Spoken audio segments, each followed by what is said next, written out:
Hello student, last lecture तक हमने Sanskrit basic Sanskrit grammar का एक पार्ट कंप्लीट किया है जिसका नाम है वर्णमाला। और उस वर्णमाला में भी दो पार्ट कंप्लीट किए, एक है स्वरा और दूसरा है व्यंजनानी। स्वरा मतलब वॉवेल्स और व्यंजनानी मतलब कॉन्सोनेंट। और उसी से रिलेटेड आज हम नया वाला पार्ट देखेंगे, हलंत अजंत वर्ण। हलंत अजंत वर्ण।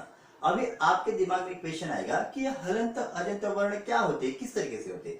तो बच्चों याद रख लो, मैंने आपको जब व्यंजन सिखाए तब व्यंजन सिखाते वक्त आपको बताया था कि जितने सारे संस्कृत में पहले व्यंजन है, इनिशियली जो व्यंजन है वो सभी के सभी व्यंजन आधे होते हैं, हैंडीकैप्ड होते हैं।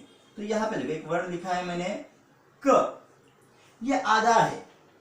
जितने सारे व्यंजनों का पैर टूटा हुआ है उन सभी को क्या कहते हैं, हलंत वर्ण कहते हैं। और जितने सारे कंप्लीट लेटर है उनको कहते हैं अजंत। क्या कहेंगे, अजंत। ये देखो इस तरीके से यहाँ पे क तो लिखा है लेकिन क का पैर यहाँ पे टूटा हुआ नहीं है। तो ये जो हलंत से लेके अजंत की जो लेटर की जो जर्नी है वो किस तरीके से होती है, इनकी जो प्रक्रिया है वो किस तरीके से होती है।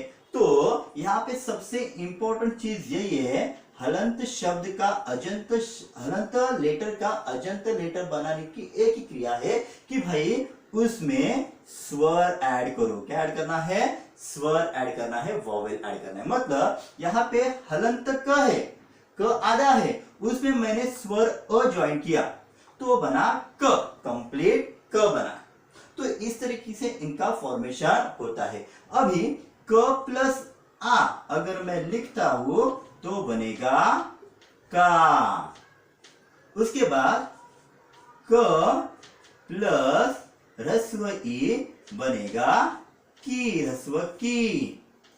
क प्लस दीर्घ ई बनेगा दीर्घ की। क प्लस ह्रस्व उ बनेगा कु।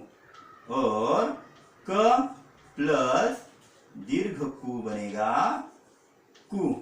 तो बच्चों आपको यहाँ पे जरा ध्यान रखना है कि बहुत सारे ऐसे बच्चे हैं जो यहाँ पे छोटी इकारी, बड़ी इकारी, छोटा उकार, बड़ा उकार ऐसे बोलते हैं। लेकिन ऐसे बिल्कुल भी बोलना नहीं है, पूरी तरीके से गलत है। हमें यहाँ पे जो इनिशियली वर्ड है, ग्रामर के जो वर्ड है वही यहाँ पे हमें यूज करने पड़ेंगे। मतलब ह्रस्व और दीर्घ, ह्रस्व इकारी, दीर्घ इकारी, ह्रस्व उकार और दीर्घ उकार, यही वर्ड हमें यहाँ पे यूज करने पड़ेंगे।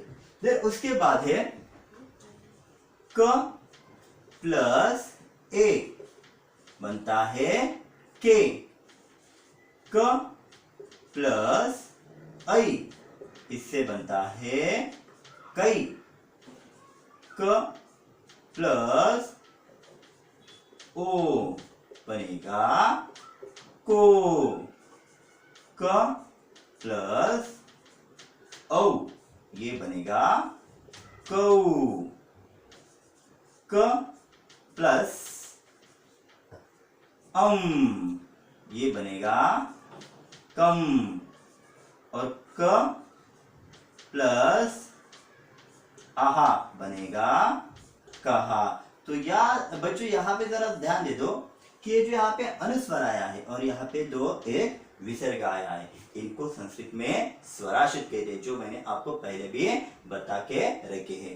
तो मराठी में जिस तरीके से 12 खड़ी होते उसी तरीके से फॉर्मेशन है, क का की कु के कम कहा, ख खा की इसी तरीके से। तो क से लेके ज्ञ तक ये पूरा का पूरा सीरीज इसी तरीके से आ जाएगा। और आपको मैंने क्यों सिखाया, क्योंकि जो संधि है वो संधि अगर सीखना है तो आपको इसका ये फॉर्मेशन, जो डिसोल्यूशन है, वर्ण विग्रह है, वर्ण विग्रह आना चाहिए, वो उसी की तैयारी है। ये सब पूरा का पूरा बेसिक है, इसलिए मैं आपको ये सिखा रहा हूं।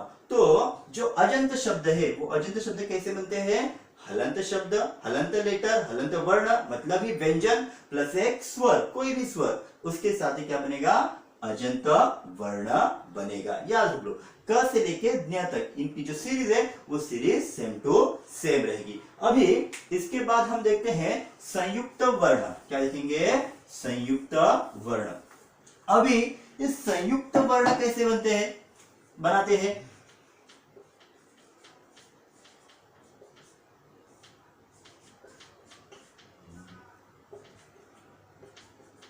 संयुक्त वर्ण, संयुक्त वर्ण मतलब क्या है, जब दो और दो से ज्यादा व्यंजन और उसी के साथ कोई भी एक स्वर एक साथ आता है तब संयुक्त वर्ण बन जाता है। क्या बना है, दो और दो से ज्यादा व्यंजन प्लस एक कोई भी स्वर एक साथ आता है तब संयुक्त वर्ण बन जाता है।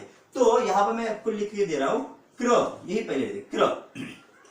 अभी क्र, यहाँ पे र का एक्स्ट्रा उच्चार हो रहा है, मतलब यहाँ तो क तो है ही लेकिन र भी है, तो हमें वो बताना पड़ेगा यहाँ पे। और ये जो क है वो कंप्लीट क है, कंप्लीट क है मतलब क्या है, वो अजंत है। अजंत है मतलब क्या है, उसमें कोई ना कोई तो क्या है, स्वर मिक्स हुआ है। तो हम उसको जब प्रोनाउंस कर रहे तो प्रोनाउंस करते हुए बस एक ही आ रहा है, क्र अ, तो यहाँ पे जो स्वर है कौन सा है, अ ही है। तो जो अजंत संयुक्त वर्ण कैसे बना है, क प्लस र प्लस अ, देखो इस तरीके से बना है। एक्चुअली देखेंगे जो क और र है अगर वो एक साथ आते हैं तो इसी तरीके से बनेंगे, लेकिन वो आधे बनेंगे। जब उसमें अ ऐड हो जाएगा तभी वो कंप्लीट बन जाएगा, याद रखो। देन मैंने यहां पे लिखा है त्र, तो त्र किसका उच्चारण आ रहा है, त और र का, तो बनेगा त प्लस र प्लस अ।